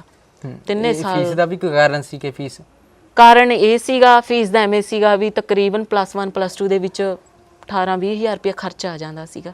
ਉਸ ਟਾਈਮ ਉੱਠਦੀ ਵੀ ਸੀ, ਕਈ ਬੱਚੇ ਕਹਿੰਦੇ ਸੀਗੇ ਵੀ ਇਹਨਾਂ ਦੀ ਫੀਸ ਨਹੀਂ ਲਈ ਜਾ ਰਹੀ ਹੈਗੀ, ਪਰ ਨਾ ਮੈਂ ਉਹਨਾਂ ਨੂੰ, ਮੇਰੇ ਜਿਹੜੇ ਕੋਚ ਸੀਗੇ ਉਹਨਾਂ ਨੇ ਇਹ ਗੱਲ ਕਹੀ ਸੀ ਵੀ ਜੇ ਬੱਚਾ ਤੁਹਾਨੂੰ ਕੁਝ ਨਹੀਂ ਕਰਕੇ ਦਿਖਾਊਗਾ ਤਾਂ ਉਹਦੀ ਸਾਰੀ ਫੀਸ ਮੈਂ ਭਰੂੰਗਾ, ਪਰ ਬੱਚੇ ਨੂੰ ਇੱਕ ਵਾਰੀ ਟਰਾਈ ਕਰਕੇ ਦਿਖਾਉਣ ਦਿਓ। ਪਰ ਮੈਂ ਉਹਨਾਂ ਨੂੰ ਕਰਕੇ ਦਿਖਾਇਆ ਜੀ। ਪਰ ਅੱਜ ਇਸ ਟਾਈਮ ਜੀ ਉੱਥੋਂ ਦਾ ਸਟਾਫ ਹੈ ਜਿਹੜਾ, ਉੱਥੋਂ ਦੀ ਪ੍ਰਿੰਸੀਪਲ ਨੇ ਮੇਰਾ ਇੰਨਾ ਜ਼ਿਆਦਾ ਸਹਿਯੋਗ ਕਰਦੇ ਨੇ, ਬਾਬਾ ਪ੍ਰੀਤਮ ਦਾਸ ਜੀ। ਮੈਂ ਉਹਨਾਂ ਦਾ ਦੇਣ ਕਦੇ ਵੀ ਨਹੀਂ ਦੇ ਸਕਦੀ ਹੈਗੀ ਜੀ, ਨਾ ਹੀ ਮੈਂ ਆਪਦੇ ਕੋਚ ਸਰ ਦਾ ਦੇ ਸਕਦੀ ਹਾਂ। ਤੇ ਘਰ ਦਾ ਫਿਰ ਗੁਜ਼ਾਰਾ ਕਿਵੇਂ ਚੱਲਦਾ ਤੁਹਾਡਾ? ਘਰ ਦਾ ਗੁਜ਼ਾਰਾ ਤਕਰੀਬਨ ਮੇਰੇ ਮੰਮੀ 35 ਸਾਲ ਹੋ ਗਏ ਉਹਨਾਂ ਨੂੰ ਸਕੂਲ ਦੇ ਵਿੱਚ ਕੰਮ ਕਰਦੇ ਨੇ। 2000 ਦੇ ਪੇ ਹੁੰਦੀ ਸੀ, ਇੰਨੀ ਕੁ ਪੇ ਹੁੰਦੀ ਸੀ, ਭਾਂਡੇ ਮਾਂਜਦੇ ਸੀ, ਝਾੜੂ ਲਾਉਂਦੇ ਸੀ। ਤੇ ਮੇਰੇ ਫਾਦਰ ਸਾਹਿਬ ਦਿਹਾੜੀ ਕਰਦੇ ਸੀ, ਜੀਰੀ ਲਾਉਂਦੇ ਸੀਗੇ। ਤੇ ਜਿਹੜੀਆਂ ਵੱਡੀਆਂ ਭੈਣਾਂ ਸੀ ਉਹਨਾਂ ਨੇ ਵੀ ਵਿਚਾਰੀਆਂ ਨੇ ਮਜ਼ਦੂਰੀ ਕਰਕੇ ਹੀ ਗੁਜ਼ਾਰਾ ਕਰਿਆ ਸਾਰਾ। ਮਤਲਬ ਉਹਨਾਂ ਨੂੰ ਵੀ ਮਜ਼ਦੂਰੀ ਦੇ ਵਿੱਚ ਪਾ ਲਿਆ ਗਿਆ। ਕੋਈ ਵੀ ਕਦੇ ਵੀ ਕੋਈ ਬੱਚਾ ਸਕੂਲ ਪੜ੍ਹਨ ਲਈ ਨਹੀਂ ਗਿਆ। ਉਹਨਾਂ 'ਚ ਤੁਸੀਂ ਸਾਰੇ ਪੜ੍ਹੇ? ਉਹਨਾਂ ਦੇ ਵਿੱਚੋਂ ਸਭ ਤੋਂ ਛੋਟੀ ਮੈਂ ਆ ਜੀ, ਮੈਂ ਹੀ ਪੜ੍ਹੀ ਹਾਂ, ਮੈਂ ਆਪਦੇ ਦਮ ਤੇ ਹੀ ਪੜ੍ਹੀ ਹਾਂ ਜੀ। ਕਦੇ ਮੇਰੇ ਘਰਦਿਆਂ ਨੇ ਮੈਨੂੰ ਕਦੇ ਫੀਸ ਨੂੰ ਮੈਂ ਆ ਕੇ ਇਹਨਾਂ ਨੂੰ ਕਿਹਾ ਨਹੀਂ, ਚਾਹੇ ਉਹਨਾਂ ਨੇ ਮੇਰੇ ਤੋਂ ਮੰਗੀ ਹੈ, ਪਰ ਮੈਂ ਆਪ ਹੀਲਾ ਕੀਤਾ, ਪਰ ਮੈਂ ਕਦੇ ਕਿਹਾ ਨਹੀਂ ਹੈਗਾ। ਫਿਰ ਉਹ ਹੀਲਾ ਕਿਵੇਂ ਹੁੰਦਾ ਸੀ? ਹੀਲਾ ਮੈਂ ਗਰਾਊਂਡ ਦੇ ਵਿੱਚ ਇਹ ਹੁੰਦਾ ਸੀ ਵੀ ਮੈਂ ਗਰਾਊਂਡ ਦੇ ਵਿੱਚ ਬਾਹਰਲੇ ਓਪਨ ਮੈਚ ਲਾਉਂਦੀ ਸੀ। ਮੈਨੂੰ ਮਤਲਬ ਕੋਈ ਕਲੱਬ ਮਿਲਿਆ ਸੀ ਰੌਂਤੇ ਤੋਂ, ਮੀਤਾ ਬਾਈ, ਉਹਨਾਂ ਨੇ ਮਤਲਬ ਮੇਰੀ ਗੇਮ ਨੂੰ ਸਪੈਸ਼ਲ ਦੇਖਿਆ ਵੀ ਬੱਚੀ 'ਚ ਕੋਈ ਟੈਲੈਂਟ ਹੈ। ਉਹਨਾਂ ਨੇ ਕਿਹਾ ਵੀ ਇਹ ਬੱਚਾ ਮੈਨੂੰ ਮੇਰੇ ਕਲੱਬ ਲਈ ਚਾਹੀਦਾ। ਉਹਨਾਂ ਨੇ ਮੈਨੂੰ ਪਹਿਲੇ ਸਾਲ ਜਦੋਂ 2 ਸਾਲ ਮੈਂ ਉਹਨਾਂ ਦੀ ਟੀਮ ਲਈ ਖੇਡੀ ਤਾਂ ਮੈਂ ਇੰਨੀ ਬੈਸਟ ਪਰਫਾਰਮੈਂਸ ਦਿੱਤੀ ਵੀ ਉਹਨਾਂ ਦੇ ਉਹ ਗਰਾਊਂਡ ਦੇ ਵਿੱਚੋਂ ਜਿਹੜੇ 4 ਪੈਸੇ ਆਉਂਦੇ ਸੀ ਅਸੀਂ ਆਪਦੇ ਘਰ ਦਾ ਗੁਜ਼ਾਰਾ ਤੋਰਦੇ ਸੀ। ਡਾਈਟ ਨੂੰ ਤਾਂ ਬਾਬਾ ਜੀ ਪ੍ਰੀਤਮ ਦਾਸ ਜੀ ਅਸੀਂ ਉਹਨਾਂ ਦੇ ਲੰਗਰ 'ਚ ਹੀ ਖਾਂਦੇ ਸੀਗੇ, ਪਰ ਮੇਰੇ ਘਰ ਦਾ ਗੁਜ਼ਾਰਾ ਉਹ ਕਬੱਡੀ ਦੀ ਉਹ 'ਤੇ ਚੱਲਦਾ ਸੀ, ਕਮਾਈ 'ਤੇ ਚੱਲਦਾ ਸੀਗਾ। ਤੇ ਇੱਕ ਭੈਣ ਹੋਰ ਸਵਾਲ ਮੈਂ ਕਰਨਾ ਚਾਹੂੰਗਾ ਕਿ ਤੁਸੀਂ ਆਖਿਆ ਕਿ ਮੈਂ ਇੱਕ ਵਾਰ CRPF ਦੀ ਭਰਤੀ ਕੀਤੀ, ਪਰ ਉੱਥੇ ਵੀ ਜਿਨ੍ਹਾਂ ਕੋਲ ਕਬੱਡੀ ਦੀ ਜਾਂ ਕੋਈ ਖੇਡ ਦੀ ਮਹਾਰਤ ਨਹੀਂ ਸੀ, ਪਰ ਉਹ ਸਿਫਾਰਿਸ਼ ਦੇ ਬੇਸ 'ਤੇ ਭਰਤੀ ਕਰ ਲਏ ਗਏ, ਜਿਨ੍ਹਾਂ 'ਚੋਂ ਤੁਸੀਂ ਪਿੱਛੇ ਰਹਿ ਗਏ। ਤੇ ਉਹ ਜਿਹੜੇ ਬੱਚੇ ਤੁਹਾਡੇ ਨਾਲ ਸੀ, ਜਿਨ੍ਹਾਂ ਕੋਲ ਪੈਸਾ ਸੀ, ਜਿਨ੍ਹਾਂ ਕੋਲ ਸਿਫਾਰਿਸ਼ ਸੀ, ਉਹ ਭਰਤੀ ਕਰ ਲਏ ਗਏ। ਤਕਰੀਬਨ ਉੱਥੇ ਦੇਖਿਆ ਜਦੋਂ ਸਾਡੇ ਟ੍ਰਾਇਲ ਹੋਏ, ਅਸੀਂ ਗਏ, ਟ੍ਰਾਇਲ ਵੀ ਦਿੱਤੇ, ਮਤਲਬ ਆਪਦੇ ਆਪ ਨੂੰ ਫੀਲ ਹੁੰਦਾ ਸੀ ਵੀ ਅਸੀਂ ਇੰਨੇ ਪੁਆਇੰਟ ਕੱਢੇ ਨੇ। ਵੀ ਜਦੋਂ ਦੂਸਰੇ ਜਿਨ੍ਹਾਂ ਨੇ ਪੁਆਇੰਟ ਕੱਢੇ ਸੀ ਉਹ ਬੱਚੇ ਬਾਹਰ ਬੈਠੇ ਨੇ, ਪਰ ਜਿਨ੍ਹਾਂ ਨੇ ਆ ਕੇ ਗਰਾਊਂਡ 'ਚ ਪੈਰ ਵੀ ਨਹੀਂ ਧਰਿਆ ਸੀ ਉਹ ਬੱਚੇ ਕੁਰਸੀਆਂ 'ਤੇ ਬੈਠੇ ਸੀਗੇ। ਪਰ ਇਹ ਸੋਚ ਕੇ ਬਹੁਤ ਦੁੱਖ ਹੋਇਆ ਇਸ ਗੱਲ ਨੂੰ ਵੀ ਐਵੇਂ ਨਹੀਂ ਹੋਣਾ ਚਾਹੀਦਾ ਵੀ ਜਿਹੜਾ ਬੱਚਾ ਤਾਂ ਦਿਨ ਰਾਤ ਗਰਾਊਂਡ ਦੇ ਵਿੱਚ ਮਿਹਨਤ ਕਰਦਾ ਵੀ ਉਹ ਬੱਚੇ ਨੂੰ ਕੋਈ ਗੱਲ ਨਹੀਂ, ਇੱਕ ਵਾਰੀ ਗਲਤੀ ਹੁੰਦੀ, ਦੂਸਰੀ ਵਾਰ ਉਹਨੂੰ ਮੌਕਾ ਦੇ ਕੇ ਦੇਖੋ, ਕੀ ਪਤਾ ਉਹ ਬੱਚਾ ਕਿੰਨੀ ਕੁ ਦੂਰੋਂ ਚੱਲ ਕੇ ਕਿਵੇਂ ਗਿਆ ਹੋਊਗਾ ਉਹ। ਪਰ ਨਾ ਉੱਥੇ ਕਿਸੇ ਦੀ ਕੋਈ ਨਹੀਂ ਸੁਣੀ ਜਾਂਦੀ ਸੀ, ਸਿਰਫ ਆਪਦੀ ਹੀ ਚੱਲਦੀ ਸੀਗੀ ਉਸ ਟਾਈਮ। ਕਿ ਜਦੋਂ ਕਬੱਡੀ ਖੇਡਦੇ ਸੀ ਪਰਿਵਾਰ ਦੇ ਵਿੱਚੋਂ ਇਹ ਵੀ ਦੇਖਣ ਨੂੰ ਮਿਲਦਾ ਸੀ ਕਿ ਤੂੰ ਕੁੜੀਆਂ ਕਬੱਡੀ ਨਾ ਖੇਡ ਕਬੱਡੀ ਕੁੜੀਆਂ ਲਈ ਨਹੀਂ ਬਣੀ? ਹਾਂਜੀ, ਬਹੁਤ ਜ਼ਿਆਦਾ। ਸਾਡੇ ਸਮਾਜ 'ਚੋਂ ਇਹੋ ਜਿਹਾ ਸੁਣਨ ਨੂੰ ਮਿਲਿਆ ਹੋਵੇ? ਹਾਂਜੀ, ਬਹੁਤ ਮਿਲਦਾ ਸੀ। ਸਾਡੇ ਪਿੰਡ ਦੇ ਵੀ ਬਹੁਤ, ਮਤਲਬ ਵੈਸੇ ਤਾਂ ਬਹੁਤ ਸਪੋਰਟ, ਉਸ ਤੋਂ ਬਾਅਦ ਤਾਂ ਬਹੁਤ ਸਪੋਰਟ ਕੀਤੀ, ਪਰ ਨਾ ਸਟਾਰਟਿੰਗ ਦੇ ਵਿੱਚ ਕੋਈ ਵੀ ਸਪੋਰਟ ਨਹੀਂ ਕਰ ਰਿਹਾ ਸੀਗਾ। ਕਰਦੇ ਸੀ? ਹਾਂ, ਕਰਦੇ ਤਕਰੀਬਨ ਥੋੜਾ ਕਰਦੇ ਸੀ। ਫਿਰ ਉਸ ਤੋਂ ਬਾਅਦ ਜਿਉਂ ਮੈਂ ਹੌਲੀ ਪਰ ਮੈਂ ਨਹੀਂ ਛੱਡਿਆ ਹੈਗਾ। ਸਭ ਕਹਿ ਰਹੇ ਸੀ ਵੀ ਐਵੇਂ ਆ ਉਵੇਂ ਆ, ਮਤਲਬ 100 ਗੱਲਾਂ ਕਰਦੇ ਸੀ, ਪਰ ਮੈਂ ਨਹੀਂ ਛੱਡਿਆ। ਮੈਂ ਉਸੇ ਚਾਲ 'ਤੇ ਚੱਲਦੀ ਰਹੀ। ਮੈਂ ਸੋਚਿਆ ਵੀ ਕੁਛ ਕਰਨਾ ਹੈ, ਜਿੱਥੇ ਅੱਜ ਇਹ ਮੇਰੇ ਇੱਕ ਉਂਗਲ ਚੱਕਦੇ ਆ ਮੈਂ ਪੰਜੇ ਚੁਕਾਉਣੀਆਂ ਨੇਗੀਆਂ। ਤੁਸੀਂ ਉਹ ਵਾਕਿਆ ਵੀ ਜ਼ਰੂਰ ਸਾਂਝਾ ਕਰੋ ਜਦੋਂ ਤੁਸੀਂ ਵਿਜੇਂਦਰ ਸਿੰਗਲਾ ਨੂੰ ਮਿਲੇ। ਹਾਂਜੀ, ਸੰਗਰੂਰ ਦੇ ਵਿੱਚ। ਉਦੋਂ ਮਤਲਬ 26 ਜਨਵਰੀ ਦੇ ਦਿਨ ਮਤਲਬ ਉੱਥੋਂ ਆਰਡਰ ਆਇਆ ਵੀ ਸ਼ਿੰਦਰਪਾਲ, ਜਦੋਂ ਮੇਰਾ ਮੈਡਲ ਆਇਆ ਜੀ ਉਹਨਾਂ ਨੇ ਮੈਨੂੰ ਬੁਲਾਇਆ। ਕਈ ਮੈਡਲ ਸੀ? Senior national medallist, bronze medal ਸੀਗਾ ਜੀ। ਤੇ ਉੱਥੇ ਜਦੋਂ ਉਹਨਾਂ ਨੇ ਮੈਨੂੰ ਬੁਲਾਇਆ, ਮਤਲਬ ਸਨਮਾਨਿਤ ਕੀਤਾ, ਤੇ ਮੈਨੂੰ ਸਰਕਾਰ ਵੱਲੋਂ ਲੈਟਰ ਵੀ ਦਿੱਤਾ ਗਿਆ ਸੀਗਾ ਵੀ ਚਲੋ ਕੰਮ ਆਉਂਦਾ ਹੁੰਦਾ ਹੈਗਾ। ਤਕਰੀਬਨ ਉਸ ਬਾਰੇ ਮੈਨੂੰ ਇੰਨੀ ਨੌਲੇਜ ਨਹੀਂ ਸੀ ਉਸ ਟਾਈਮ, ਵੀ ਮੈਂ ਛੋਟੀ ਸੀਗੀ।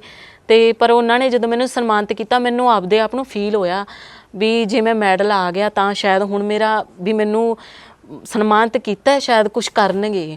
ਪਰ ਤਕਰੀਬਨ ਉਸ ਤੋਂ ਬਾਅਦ ਵੀ 3-4 ਸਾਲ ਹੋ ਗਏ, ਕੁਛ ਨਹੀਂ, ਕੋਈ ਨਹੀਂ। ਪਰ ਬੱਚੇ ਦੀ ਇਹਨੂੰ ਦੇਖਣਾ ਚਾਹੀਦਾ ਹੈਗਾ ਵੀ ਬੱਚਾ ਇੰਨੀ ਮਿਹਨਤ ਕਰਕੇ ਵੀ ਅੱਗੇ ਲੰਘ ਰਿਹਾ ਹੈਗਾ, ਵੀ ਤੁਸੀਂ ਇਹ ਕਿਉਂ ਨਹੀਂ ਕਰ ਰਹੇ ਹੈਗੇ। ਬੱਚਾ ਇੱਕ ਇੰਨੇ ਮੈਡਲ ਹੋ ਕੇ ਬੰਦਾ ਘਰੇ ਬੈਠਾ ਜਾਂ ਖੇਡ ਮੰਤਰੀ ਦਾ ਕਦੇ ਫੋਨ ਆਇਆ ਹੋਵੇ? ਨਹੀਂ, ਕਦੇ ਵੀ ਐਵੇਂ ਦਾ ਕੋਈ ਕਾਲ ਨਹੀਂ ਆਈ ਹੈਗੀ ਵੀ ਮੈਨੂੰ ਮਤਲਬ ਆਹ ਕਰਨਾ ਪਵੇ, ਵੀ ਮੈਨੂੰ ਕਿਸੇ ਨੌਕਰੀ ਵਾਸਤੇ ਜਾਂ ਕਿਸੇ ਵੀ ਗੱਲ ਪੱਖੋਂ ਕਦੇ ਵੀ ਕੋਈ ਕਾਲ ਨਹੀਂ ਆਈ ਹੈਗੀ। ਕੋਈ ਸਰਕਾਰ ਵੱਲੋਂ ਸਹਾਇਤਾ ਹੋਈ ਹੈ ਹੁਣ ਤੱਕ? ਨਹੀਂ, ਕੋਈ ਸਹਾਇਤਾ ਨਹੀਂ ਹੋਈ ਹੈਗੀ। ਤਕਰੀਬਨ ਵੀ ਮੇਰੀ ਥੋੜਾ ਟਾਈਮ ਪਹਿਲਾਂ ਹੀ ਇੰਟਰਵਿਊ ਜ਼ਰੂਰ ਹੋਈ ਸੀ, ਉਸ ਟਾਈਮ ਜੀ ਮੈਨੂੰ ਬਾਹਰਲੇ ਫੋਰਨ ਕੰਟਰੀਆਂ ਤੋਂ ਜ਼ਰੂਰ ਥੋੜੀ ਉਹਨਾਂ ਨੇ ਮਤਲਬ ਬਹੁਤ ਸਹਾਇਤਾ ਕੀਤੀ ਜੀ ਮੇਰੀ। ਮੈਨੂੰ ਆਈਲੈਟਸ ਵੀ ਫ੍ਰੀ ਕੀਤੀ ਸੀਗੀ ਵੀ ਤੁਸੀਂ ਆਈਲੈਟਸ ਕਰੋ, ਵੀ ਅਸੀਂ ਤੁਹਾਨੂੰ ਖੁਦ ਬਾਹਰ ਸੱਦਾਂਗੇ। ਤੇ ਉਹ ਫਿਰ ਉਹ ਗੱਲਬਾਤ ਕਿੱਥੇ ਤੱਕ ਪਹੁੰਚੀ ਜਦੋਂ ਆਈਲੈਟਸ ਕਰ ਲਈ ਤੁਸੀਂ? ਨਹੀਂ, ਉਹਨਾਂ ਨੇ ਤਕਰੀਬਨ ਮੈਨੂੰ ਮਤਲਬ ਸੁਨਾਮ ਹੈ ਮਤਲਬ ਖੁੱਲਿਆ ਜਿਹੜਾ, ਤੇ ਉੱਥੇ ਉਹਨਾਂ ਨੇ ਮੈਨੂੰ 2-3 ਵਾਰੀ ਕਾਲ ਵੀ ਕੀਤੀ ਹੈ ਵੀ ਤੂੰ ਆਇਆ ਕਰ। ਤਕਰੀਬਨ ਮੇਰੀ ਆਪਦੀ ਮਜਬੂਰੀ ਹੋ ਰਹੀ ਹੈ ਵੀ ਮੇਰੇ ਤੋਂ ਅਪ ਡਾਊਨ ਨਹੀਂ ਹੋ ਰਿਹਾ ਸੀ। ਕੀ ਕਾਰਨ ਇਹ ਸੀਗਾ ਵੀ ਬੱਸਸ ਦੀ ਪ੍ਰੋਬਲਮ ਸੀਗੀ। ਸਵੇਰ 7 ਵਜੇ ਬੱਸ ਵੀ ਸਾਡੇ ਇੱਕੋ ਹੀ ਬੱਸ ਚੱਲਦੀ ਹੈ, ਜਿਹਦੇ ਕਰਕੇ ਆਉਣਾ ਮਤਲਬ ਸ਼ਾਮ ਨੂੰ 6 ਵਜੇ ਵਾਪਸ ਆਉਣਾ। ਸਵੇਰ 7 ਵਜੇ ਹੀ ਜਾਂਦੀ ਸੀ, ਇੱਕ ਬੱਸ ਹੀ ਆਉਂਦੀ ਸੀ ਬਸ। ਤੇ ਬਾਕੀ ਮਤਲਬ ਪੈਸੇ ਦੀ ਵੀ ਬਹੁਤ ਤੰਗੀ ਸੀ। ਘਰ ਦੇ ਆਪਾਂ ਕੈਮਰੇ ਤੋਂ ਪਿੱਛੇ ਗੱਲ ਕਰ ਰਹੇ ਸੀ ਕਿ ਘਰ ਦੀਆਂ ਕੀ ਮਜਬੂਰੀਆਂ ਸੀ ਜਦੋਂ ਘਰ ਪਾਇਆ ਤੇ ਕਿਵੇਂ ਪਾਇਆ? ਮਤਲਬ ਇਹ ਕਿ ਤੁਸੀਂ ਦੱਸ ਰਹੇ ਸੀ ਮੈਨੂੰ ਕੈਮਰੇ ਤੋਂ ਪਿੱਛੋਂ ਕਿ ਸਾਨੂੰ ਜਦੋਂ ਇਹ 10,000 ਰੁਪਈਆ ਸਾਨੂੰ ਮਿਲਿਆ ਸੀ ਤਾਂ ਉਹਦੇ ਅਸੀਂ 2 ਇਹ ਕਮਰੇ ਪਾਏ ਛੋਟੇ ਛੋਟੀ ਜੀ ਸੀ ਬੇਟਾ। ਉਦੋਂ ਮੈਂ ਬਿਲਕੁਲ ਛੋਟੀ ਸੀ ਜੀ, ਬਿਲਕੁਲ ਛੋਟੀ ਜੀ ਸੀਗੀ। ਮਤਲਬ ਉਦੋਂ ਸਾਡਾ ਨਾ ਘਰ ਡਿੱਗ ਗਿਆ ਸੀਗਾ, ਮੀਂਹ ਦੇ ਬਾਰਿਸ਼ ਕਰਕੇ ਨਾ ਘਰ ਡਿੱਗ ਗਿਆ। ਤੇ ਸਾਨੂੰ ਉਦੋਂ ਮਤਲਬ ਕਿਸੇ ਦੇ ਘਰੇ ਬੈਠੇ ਰਹੇ ਅਸੀਂ ਜੀ ਸਾਲਕ। ਤੇ ਉਸ ਤੋਂ ਬਾਅਦ ਫਿਰ ਸਾਨੂੰ ਇਹ ਮਤਲਬ ਸਰਕਾਰ ਵੱਲੋਂ ਥੋੜੀ ਜਿਹੀ ਕਹਿੰਦੇ ਹੁੰਦੇ ਨੇਗੇ ਵੀ ਘਰਾਂ ਦੇ ਉਹ ਆਏ ਸੀਗੇ, ਉਦੋਂ ਸਾਨੂੰ ਮਤਲਬ ਪਤਾ ਲੱਗਿਆ। ਪਰ ਉਸ ਟਾਈਮ ਜੀ ਇੰਨੀ ਕੋਈ ਖਾਸ ਨਹੀਂ ਸੀ ਸਾਨੂੰ ਸਹਾਇਤਾ ਮਿਲੀ। ਇਹ ਵੀ ਅਸੀਂ ਮੇਰੇ ਫਾਦਰ ਸਾਹਿਬ ਸੀਰੀ ਸੀਗੇ ਜਿਨ੍ਹਾਂ ਨਾਲ ਜੀ ਉਹਨਾਂ ਨੇ ਸਾਡੀ 10,000 ਰੁਪਏ ਦੀ ਹੈਲਪ ਕੀਤੀ ਵੀ ਤੁਹਾਨੂੰ ਉਹਦੇ ਵਿੱਚ ਕਟਵਾ ਦਾਂਗੇ, ਵੀ ਅਸੀਂ ਸਿਰਫ 2 ਕਮਰੇ ਉਹਨਾਂ ਦੇ ਕਰਕੇ ਆ। ਅੱਜ ਇਹ ਉਸ ਟਾਈਮ ਦੇ ਨਹੀਂ, ਇਹਨਾਂ ਤੇ ਅੱਜ ਤੱਕ ਗੇਟ ਵੀ ਨਹੀਂ ਲੱਗ ਸਕੇ ਕਿਉਂਕਿ ਇੰਨੀ ਸਾਡੇ ਕਮਾਈ ਨਹੀਂ ਵੀ ਅਸੀਂ ਮੋਰੀਆਂ ਤੇ ਜਾਂ ਅਸੀਂ ਆਪਦੇ ਗੇਟ ਲਗਵਾ ਸਕੀਏ। ਅਸੀਂ ਸਿਆਲ ਦਾ ਟਾਈਮ ਹੁੰਦਾ, ਸਾਨੂੰ ਪਤਾ ਅਸੀਂ ਕਿਵੇਂ ਠਰਦੇ ਹਾਂ। ਅੱਛਾ, ਤੇ ਹੁਣ ਮਕਸਦ ਕੀ ਹੈ ਸ਼ਿੰਦਰਪਾਲ ਦਾ? ਮੇਰਾ ਮਕਸਦ ਸਿਰਫ ਇਹੀ ਹੈ ਸਰ ਵੀ ਮੈਨੂੰ ਮੇਰੀ ਅਰਜ਼ ਸੁਣੀ ਜਾਵੇ। ਮੈਂ ਚਾਹੁੰਦੀ ਹਾਂ ਵੀ ਮੇਰੇ ਘਰ ਦੀ ਗਰੀਬੀ ਟੁੱਟ ਜਾਏ। ਇਹਨਾਂ ਨੂੰ ਚਲੋ ਮਾਂ ਪਿਓ ਬੈਠੇ ਨੇਗੇ, ਪਰ ਮੇਰਾ ਭਾਈ ਹੈ ਜੀ, ਉਹ ਤਾਂ ਵਿਆਹਤੀਆਂ ਜੀ ਸਭ, ਪਰ ਇਹਨੂੰ ਕੋਈ ਨਹੀਂ ਹੈਗਾ ਸਾਂਭਣ ਵਾਲਾ। ਇਸ ਤੋਂ ਬਾਅਦ ਮੈਂ ਚਾਹੁੰਦੀ ਹਾਂ ਵੀ ਮੈਨੂੰ ਕਿਤੇ ਕੰਮ ਕਿਤੇ ਕੋਈ ਮੈਨੂੰ ਕਿਤੇ ਨਾ ਕਿਤੇ ਮੇਰੀ ਅਰਜ਼ ਸੁਣੇ ਕੋਈ, ਵੀ ਮੈਨੂੰ ਲਾ ਦਿੱਤਾ ਜਾਵੇ। ਮੈਂ ਆਹੀ ਮੇਰੇ ਲਈ ਤਾਂ ਆਹੀ ਰਿਕੁਐਸਟ ਹੈ। ਮੈਂ ਪਰ ਮਿਹਨਤ ਕਰਦੀ ਰਹੂੰਗੀ ਜਦੋਂ ਤੱਕ। ਕੀ ਲੱਗਦਾ ਕਿ ਸਰਕਾਰ ਖਿਡਾਰੀਆਂ ਦਾ ਜਿਹੜੇ ਖੇਡਦੇ ਆ ਆਪਣੀ ਤਨਦੇਹੀ ਲਾਉਂਦੇ ਆ ਕੰਮ ਦੇ ਅੰਦਰ ਆਪਣੇ, ਉਹ ਸਰਕਾਰਾਂ ਮੁੱਲ ਪਾਉਂਦੀਆਂ ਨੇ? ਨਹੀਂ, ਕੋਈ ਮੁੱਲ ਨਹੀਂ ਪਾਉਂਦਾ ਜੀ। ਸਰਕਾਰਾਂ ਨੂੰ ਕੀ ਅਪੀਲ ਕਰਨੀ ਚਾਹੋਗੇ ਸਾਡੇ ਜ਼ਰੀਏ? ਮੈਂ ਤਾਂ ਇਹ ਅਪੀਲ ਕਰਦੀ ਹਾਂ ਵੀ ਜਿਹੜੇ ਬੱਚੇ ਮਿਹਨਤ ਕਰਦੇ ਨੇਗੇ ਵੀ ਉਹਨਾਂ ਦੀ ਅਪੀਲ ਜ਼ਰੂਰ ਸੁਣੋ। ਜਿਹੜੇ ਸਿਫਾਰਸ਼ਾਂ 'ਤੇ ਪੈਸਾ ਦਿੰਦੇ ਨੇਗੇ ਉਹਨਾਂ ਨੂੰ ਤਾਂ ਭੱਜ ਕੇ ਲੈਂਦੇ ਨੇ, ਪਰ ਸਾਡੇ ਵਰਗੇ ਜਿਹੜੇ ਗਰੀਬ ਹੁੰਦੇ ਨੇਗੇ ਉਹ ਵਿਚਾਰੇ ਇੱਕ ਪਿੱਛੇ ਰਹਿ ਜਾਂਦੇ ਨੇ। ਜਿੰਨਾ ਟਾਈਮ ਕਿਸੇ ਦੇ ਸਿਫਾਰਸ਼ ਦਾ ਸਿਰ 'ਤੇ ਹੱਥ ਹੁੰਦਾ ਉਹਨਾਂ ਟਾਈਮ ਇਹ ਹੈ ਸਿਰਫ। ਪਰ ਅਸੀਂ ਕਿਹਦੇ ਪਿੱਛੇ ਲੱਗੀਏ ਵੀ ਸਾਨੂੰ ਵੀ ਕੋਈ ਸਾਥੋਂ ਇੰਨੀ ਪੇਮੈਂਟ ਅਸੀਂ ਜਮ੍ਹਾਂ ਕਰਕੇ ਅਸੀਂ ਜੇ ਅਸੀਂ ਪੇਮੈਂਟ ਜਮ੍ਹਾਂ ਕਰਕੇ ਹੀ ਲੱਗਣਾ ਸੀ ਫਿਰ ਅਸੀਂ ਮਿਹਨਤ ਕਿਉਂ ਕਰਦੇ? ਬਿਲਕੁਲ, ਤੁਸੀਂ ਸੁਰਖਾਬ ਟੀਵੀ ਨੂੰ ਇੰਨਾ ਸਮਾਂ ਦਿੱਤਾ। ਉਮੀਦ ਹੈ ਜਿਵੇਂ ਸਾਡੇ ਦਰਸ਼ਕਾਂ ਨੂੰ ਹਿੰਮਤ ਜ਼ਰੂਰ ਮਿਲੂਗੀ ਇਹ ਵੀਡੀਓ ਦੇਖ ਕੇ, ਜਿੰਨੀ ਹੋ ਸਕੀ ਤਾਂ ਮਦਦ ਜ਼ਰੂਰ ਕਰਨਗੇ ਸਾਡੇ ਦਰਸ਼ਕ। ਇੱਕ ਵਾਰ ਵੀਡੀਓ ਜ਼ਰੂਰ ਸ਼ੇਅਰ ਕਰ ਦਿਓ ਕਿਉਂਕਿ ਧੀ ਦੀ ਹੌਸਲਾ ਅਫਜ਼ਾਈ ਲਈ ਇਹ ਵੀਡੀਓ ਹੈ। ਤੁਸੀਂ ਸੁਰਖਾਬ ਟੀਵੀ ਨੂੰ ਸ਼ਿੰਦਰਪਾਲ ਟਾਈਮ ਦਿੱਤਾ, ਭੈਣ ਬਹੁਤ ਬਹੁਤ ਧੰਨਵਾਦ। ਸੋ ਦਰਸ਼ਕੋ, ਇਹ ਸੀ ਸਾਡੇ ਨਾਲ ਸ਼ਿੰਦਰਪਾਲ ਕੌਰ ਜਿਨ੍ਹਾਂ ਨੇ ਆਪਣੀ ਜ਼ਿੰਦਗੀ ਦਾ ਹੁਣ ਤੱਕ ਦਾ ਸੰਘਰਸ਼ ਦੱਸਿਆ ਕਿ ਕਿਵੇਂ ਮੇਰੀਆਂ 6 ਭੈਣਾਂ ਨੂੰ ਤੇ ਇੱਕ ਸਾਡਾ ਭਰਾ ਹੈ, ਕਿਵੇਂ ਘਰਦਿਆਂ ਨੇ ਪਾਲਿਆ ਪਲੋਸਿਆ ਤੇ ਫਿਰ 5 ਧੀਆਂ ਦਾ ਵਿਆਹ ਕੀਤਾ ਤੇ 6ਵੀਂ ਆਪਣੇ ਦਮ ਤੇ ਪੜ੍ਹੀ ਹੈ। ਆਪਣੇ ਦਮ ਤੇ ਹੀ ਕਬੱਡੀ ਦੀ ਜੋ ਮਹਾਰਤ ਹੈ ਉਹ ਹਾਸਲ ਕੀਤੀ ਹੈ ਤੇ ਗਰਾਊਂਡਾਂ ਦੇ ਵਿੱਚ ਬੜੀਆਂ ਧੁੰਮਾਂ ਮਚਾਈਆਂ ਨੇ। ਵਿਜੇਂਦਰ ਸਿੰਗਲਾ ਨੂੰ ਵੀ ਮਿਲੇ, ਪਰ ਨਾ ਤਾਂ ਕੋਈ ਦਫ਼ਤਰ 'ਚ ਫੋਨ ਆਇਆ, ਨਾ ਕੋਈ ਹੌਸਲਾ ਅਫਜ਼ਾਈ ਲਈ ਕਿਸੇ ਵੀ ਮੰਤਰੀ ਨੇ ਫੋਨ ਕੀਤਾ। ਇਹ ਇੱਕ ਅਸਲ ਸੱਚਾਈ ਹੈ ਸਾਡੇ ਸਮਾਜ ਦੀ ਕਿ ਜਿਹੜੇ ਅੱਗੇ ਵਧਣਾ ਚਾਹੁੰਦੇ ਹੈ ਉਹਨਾਂ ਨੂੰ ਸਰਕਾਰ ਮੌਕਾ ਨਹੀਂ ਦਿੰਦੀ। ਜੋ ਸਿਫਾਰਸ਼ਾਂ ਦੇ ਤੌਰ ਤੇ ਭਰਤੀ ਹੁੰਦੇ ਹੈ ਜਾਂ ਜਿਨ੍ਹਾਂ ਕੋਲ ਪੈਸਾ ਹੁੰਦਾ ਉਹਨਾਂ ਨੂੰ ਸਰਕਾਰੀਆਂ ਨੌਕਰੀਆਂ ਧੜਾ ਧੜ ਦੇ ਦਿੱਤੀਆਂ ਜਾਂਦੀਆਂ ਨੇ। ਤਾਂ ਸਰਕਾਰਾਂ ਨੂੰ ਚਾਹੀਦਾ ਹੈ ਕਿ ਐਸੇ ਖਿਡਾਰੀ ਜਿਹੜੇ ਜ਼ਮੀਨ ਤੋਂ ਉੱਠ ਕੇ ਵਧੀਆ ਇੱਕ ਮੁਕਾਮ ਹਾਸਲ ਕਰਨਾ ਚਾਹੁੰਦੇ ਆ ਉਹਨਾਂ ਨੂੰ ਇੱਕ ਵਾਰ ਮੌਕਾ ਜ਼ਰੂਰ ਦੇਵੇ। ਜਿਵੇਂ ਸ਼ਿੰਦਰਪਾਲ ਦੀ ਸਟੋਰੀ ਸੰਘਰਸ਼ ਦੀ ਇਹਨਾਂ ਨੇ ਦੱਸਿਆ ਕਿ ਸਾਡੇ ਕੋਲੇ ਸਿਆਲਾਂ ਦੇ ਵਿੱਚ ਅੰਦਰ ਜਦੋਂ ਅਸੀਂ ਪੈਂਦੇ ਹਾਂ ਤਾਂ ਉਦੋਂ ਵੀ ਸਾਨੂੰ ਸਰਦੀ ਲੱਗਦੀ ਹੈ। ਇੱਕ ਗੇਟ ਤੱਕ ਸਾਡੇ ਪਰਿਵਾਰ ਤੋਂ ਲੱਗ ਨਹੀਂ ਸਕਦਾ ਕਿਉਂਕਿ ਪਰਿਵਾਰ ਦੀਆਂ ਐਸੀਆਂ ਮਜਬੂਰੀਆਂ ਨੇ। ਮੇਰੇ ਪਿਤਾ ਜੀ ਉਹ ਆਖਦੇ ਆ ਕਿ ਦਿਹਾੜੀਆਂ ਮਜ਼ਦੂਰੀਆਂ ਕਰਕੇ ਮੇਰੀ ਮਾਤਾ ਜੀ ਸਕੂਲ ਦੇ ਵਿੱਚ ਰੋਟੀਆਂ ਪਕਾ ਕੇ ਜ਼ਿੰਦਗੀ ਜੀਵਨ ਬਤੀਤ ਕਰਦੀ ਹੈ ਅਤੇ ਮੈਂ ਕਬੱਡੀ ਦੇ ਟੂਰਨਾਮੈਂਟ ਖੇਡ ਕੇ ਆਪਣਾ ਗੁਜ਼ਾਰਾ ਕਰਦੀ ਹਾਂ, ਆਪਣੀ ਫੀਸਾਂ ਭਰਦੀ ਹਾਂ ਅਤੇ ਆਪਣਾ ਜੋ ਡਾਈਟ ਚਾਹੀਦੀ ਹੁੰਦੀ ਹੈ ਉਹ ਲੈਂਦੀ ਹਾਂ। ਪਰ ਸਰਕਾਰਾਂ ਕਿੱਥੇ ਨੇ? ਸਰਕਾਰਾਂ ਕਿੱਥੇ ਸੁੱਤੀਆਂ ਪਈਆਂ ਨੇ ਜਾਂ ਵਿਧਾਇਕਾਂ ਦੇ ਪੁੱਤਰਾਂ ਨੂੰ ਨੌਕਰੀ ਦੇਣ ਦੇ ਵਿੱਚ ਬਿਜ਼ੀ ਨੇ।